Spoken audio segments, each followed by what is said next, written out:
Good afternoon, Raindale here with a War of the Vision video. This is the second episode of my Unloved series, where I am featuring units that don't see much screen time or playtime in War of the Vision.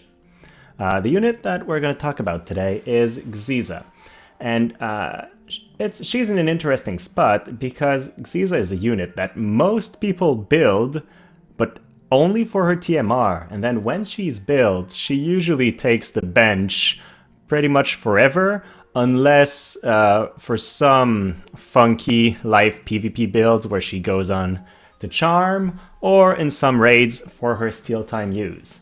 So today we are going to talk about what she can bring to the table in other types of content, and we're going to try bringing her out in Arena for a little bit of live testing. Let's begin. So obviously, what does Xiza provides? Well, the main thing is her TMR. That's the reason why everybody wants to build her, and I'm not going to talk about it. It's just very strong, and it's already very widely known. As for the unit herself, well, the first thing that she has that can be leveraged is an innate evasion rate 10, which coupled with her thief lore skill can lead to some decent amount of evasion.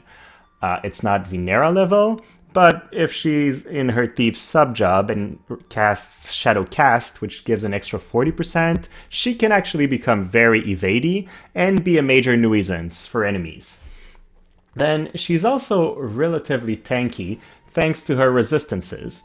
She has an innate 10% to slashing, piercing, and strike, which is enough if you build your team towards resistances to have a decent amount of mitigation.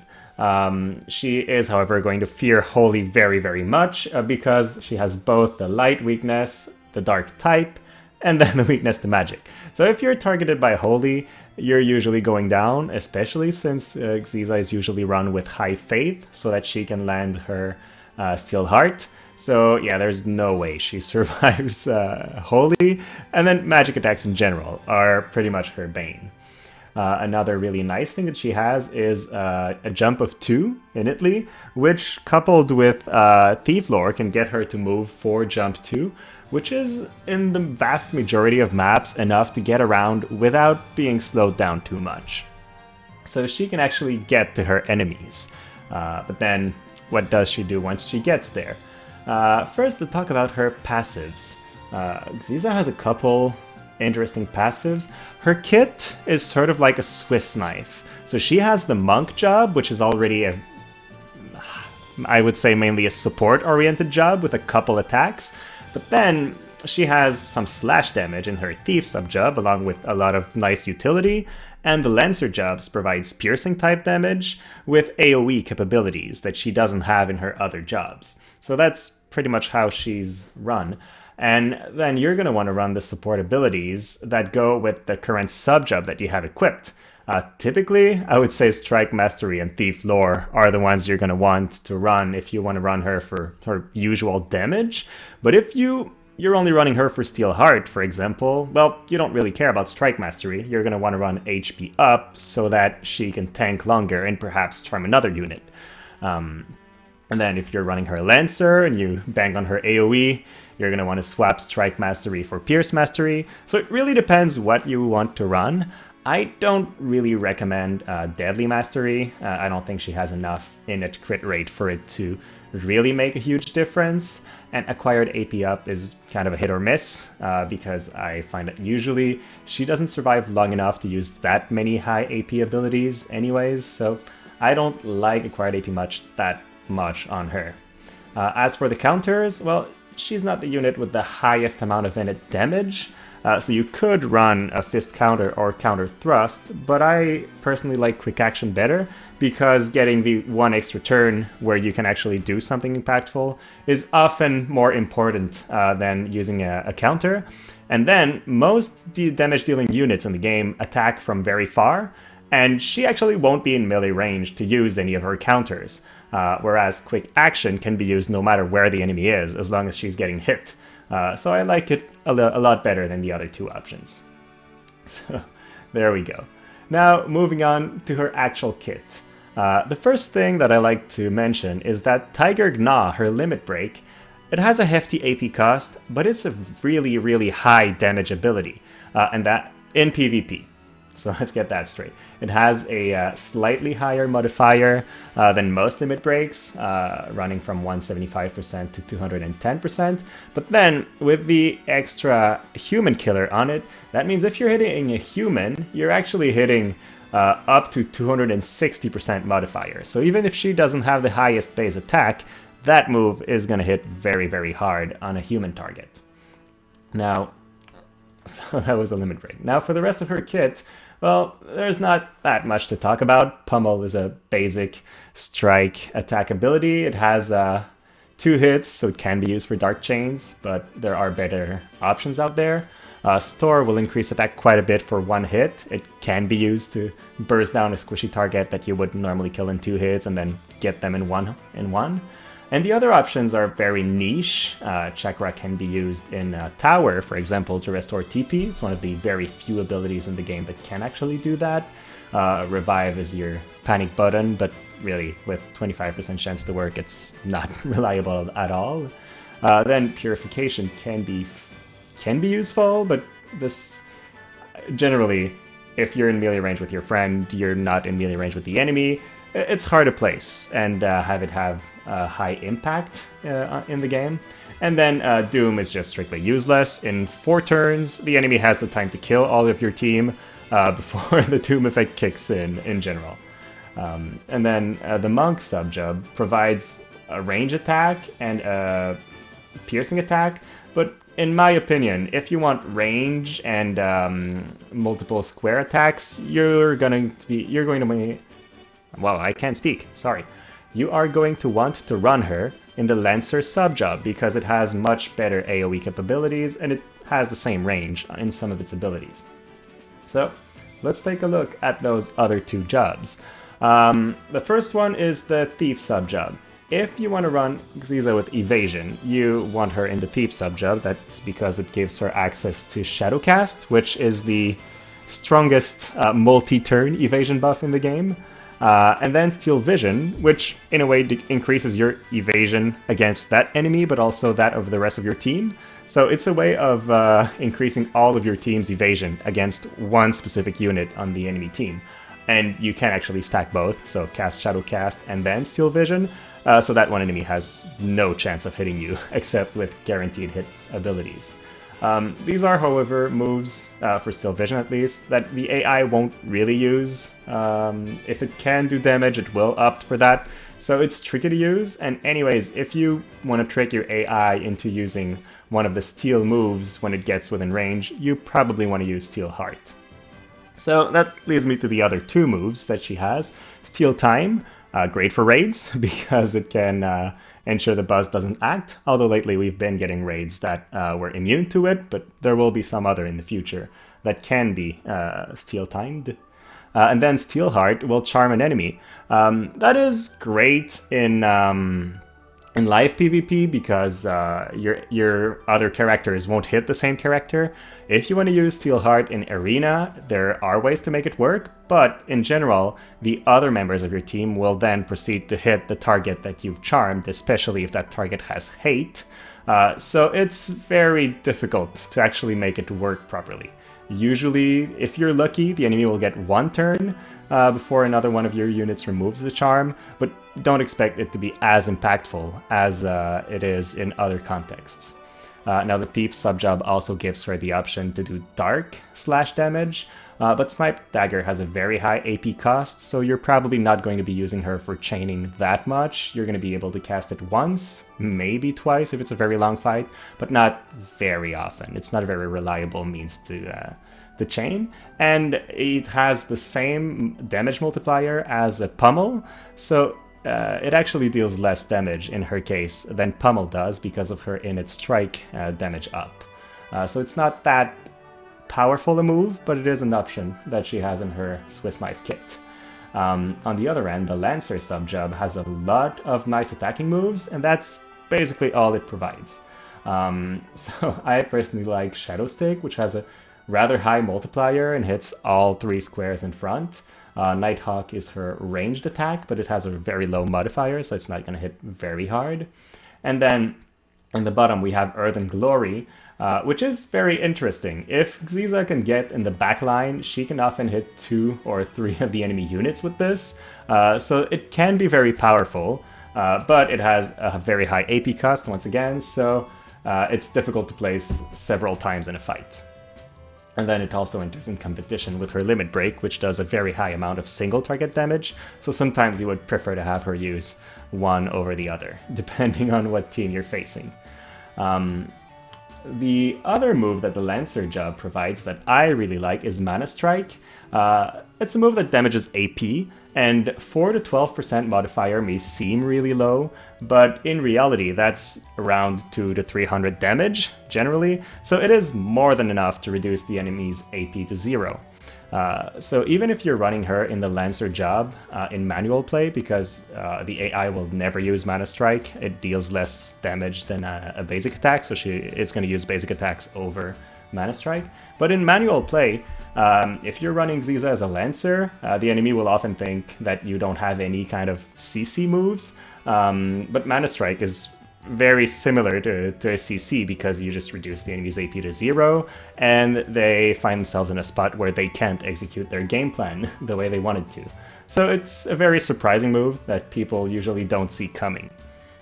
And then I put the Diabolos card down there because, as we spoke about, she has a lot of different types of damage, and her primary type of damage is Strike Attack. Now, there isn't a lot of cards or gear that actually supports Strike Attack in the game right now, and since she can do multiple types of damage in one kit, using Diabolos is the most reliable way to increase her damage, because Dark Attack will influence whatever move she uses, and the other more specialized card just will target only some of the moves in her kit. So I like running her with Diabolos if you want to use her as an attacker. Okay, then finally, let's talk about the future. Right now, one of the things that limits Xiza the most is the fact that we don't have any good fist weapon, right? The Cat Claw, which has the highest base attack among fist weapons in the game, sits at 118. But in the future, we will be getting this weapon. I don't know the name, but this one right here, which will have an attack of up to 180. So that means it's going to have more than 60 more points of attack than the weapons we currently have. That is a very, very important increase because it moves her basically from the 700 range to the 800 range. Still not an incredible amount of attack, but it will be a welcome addition to her kit to have her hit a lot harder. And then her EX job will be very powerful for her as well. And the reason for that is she will get defense penetration as a passive on top of her strike attack up. And what that does, it will allow her to fight tankier characters.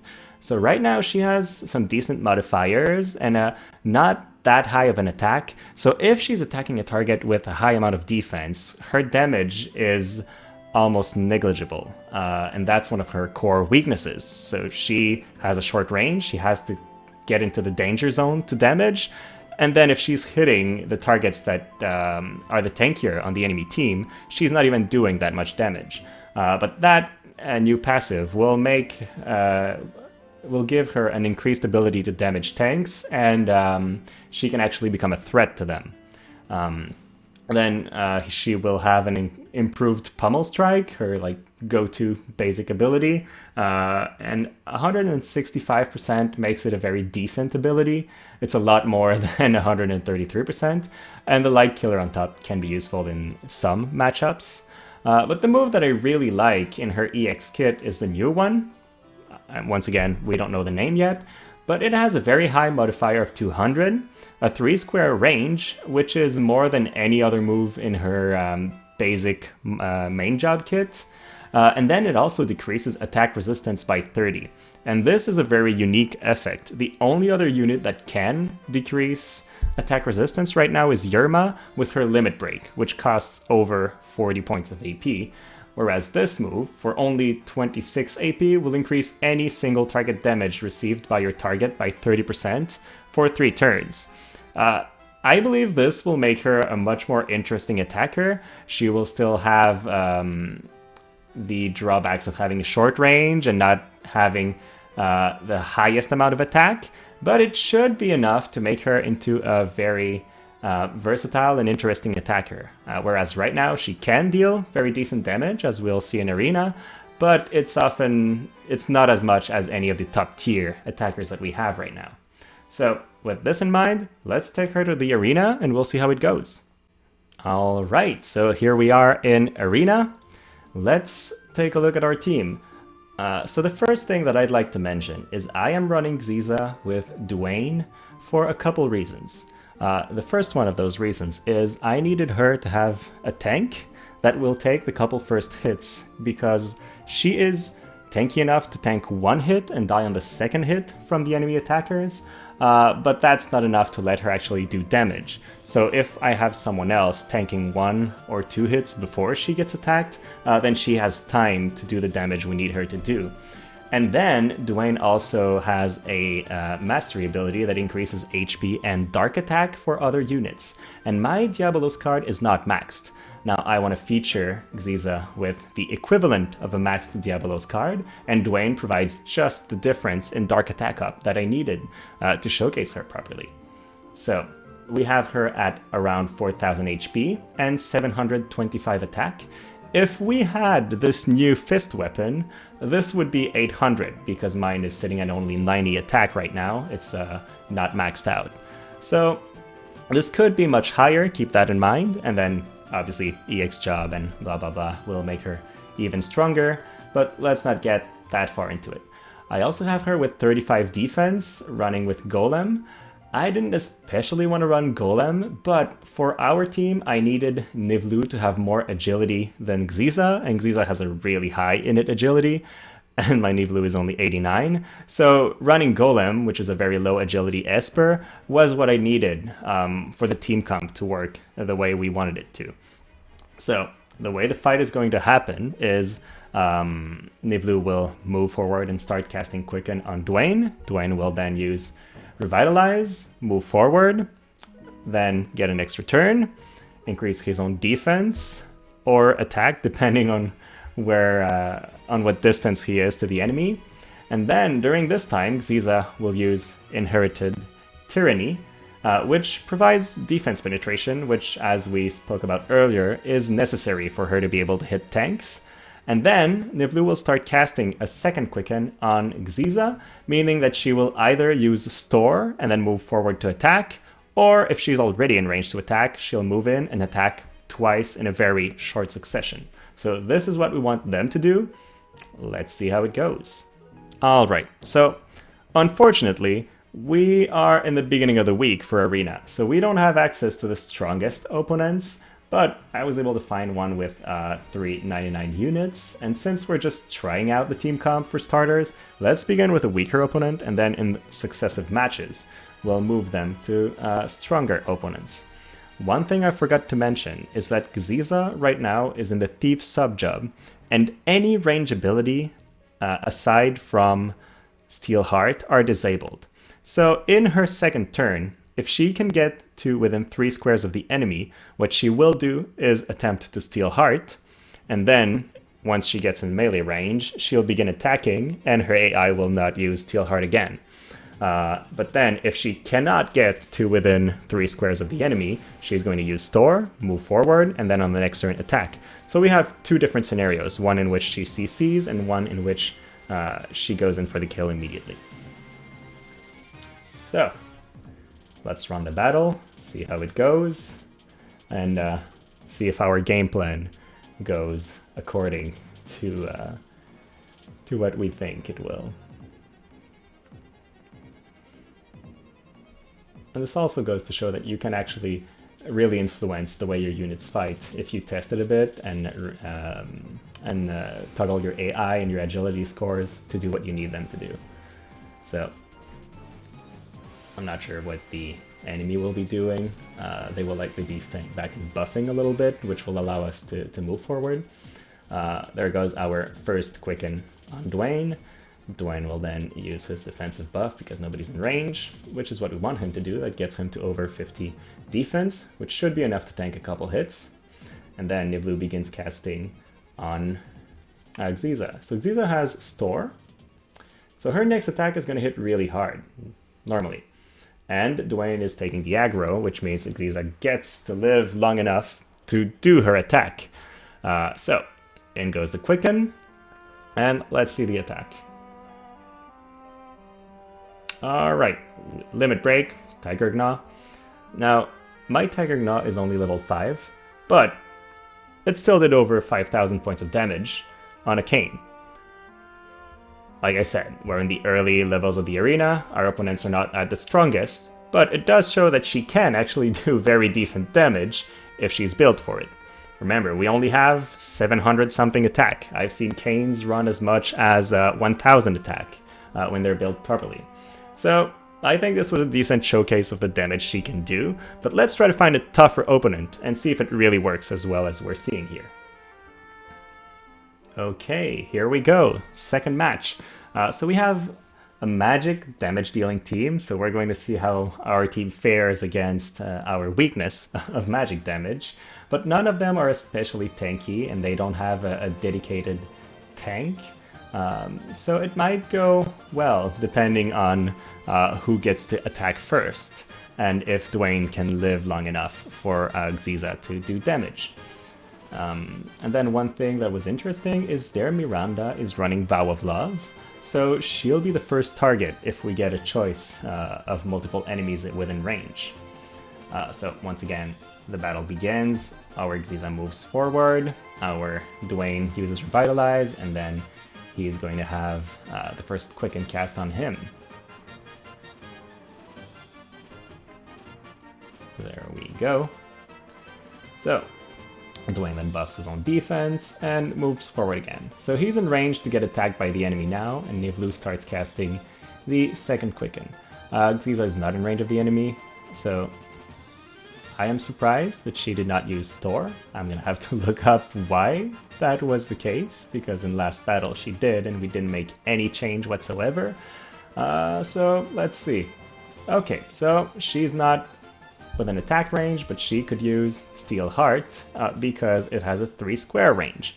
So it is possible to trick the AI into using those moves if it's the only ranged option available, as you can see, and it seemed to work pretty well. I was actually scared in this match because the enemy has a lot of damage, but it seems like our team managed to get the jump on them before they got to act, and then Xiza just finishes the fight.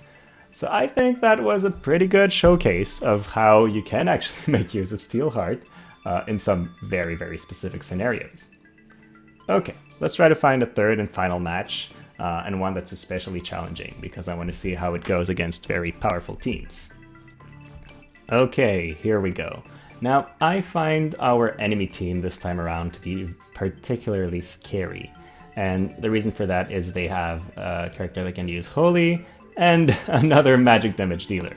And both of those are Xiza is going to be weak against, and even though Duane has some magic resistance, it's still 2 high damage caster that are going to be hitting him, and he has a high faith, so he will still take quite a bit of damage.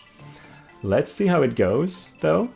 If our offense can kill one or more of the enemy team's mages before they get to cast their stronger spells, we are going to be winning this fight.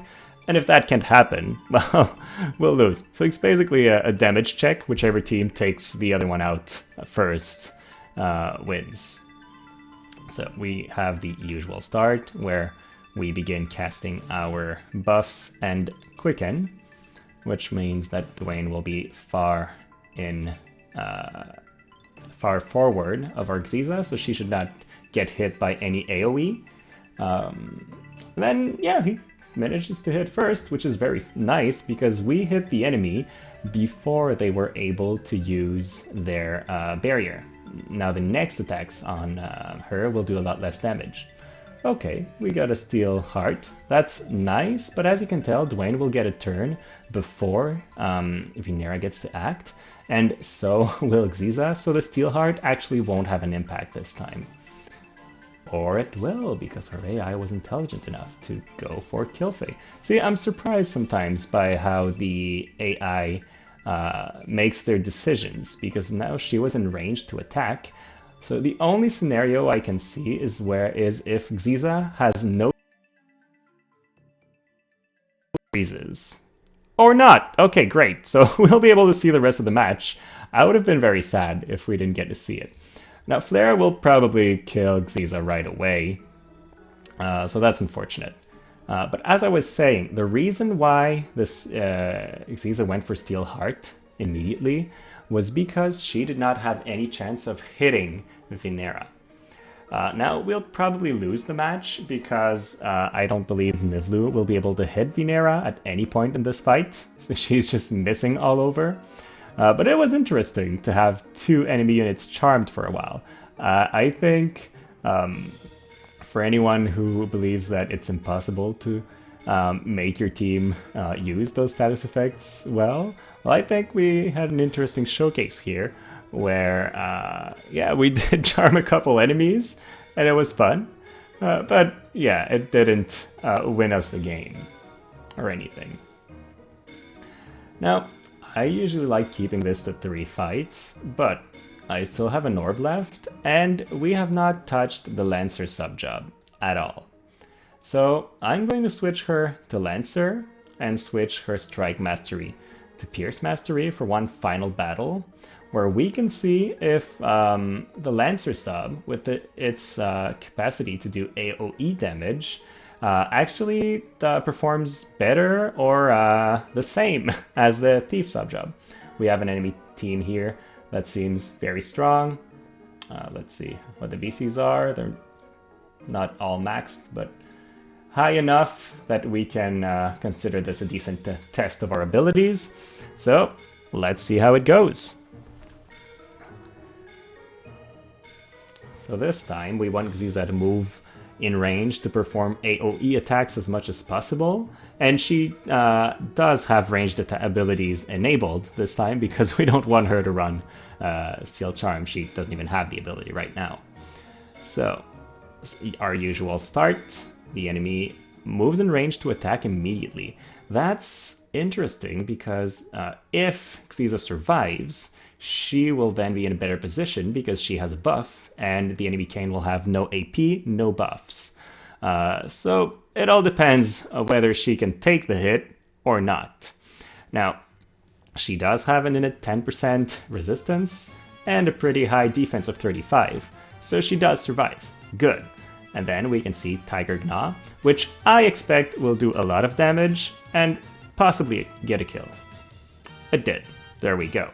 So Xiza can be a very decent damage dealer, especially with that one ability. Unfortunately, it can only be used once in any battle.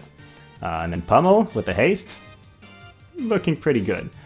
As you can tell, even with the Pierce attack up, she did not use her piercing abilities because a lot of units have a weakness to the strike attack, and then her limit break deals a lot of damage. So it's usually going to be chosen by the AI over piercing abilities. So even though she was Lancer job this time, we didn't get to see Lancer abilities. It was never her best choice in the fight. It was still a pretty good showcase. So I hope you guys enjoyed it. Okay, so thanks a lot for taking the time to watch. Hopefully you enjoyed it and learned a couple things on how to use a unit that, once again, most people have built and doesn't see any play at all, basically, especially in Arena. So please let me know what other units you'd like me to showcase like this. And if you want to see more, please like and subscribe. Thank you for your time and have a great rest of your day.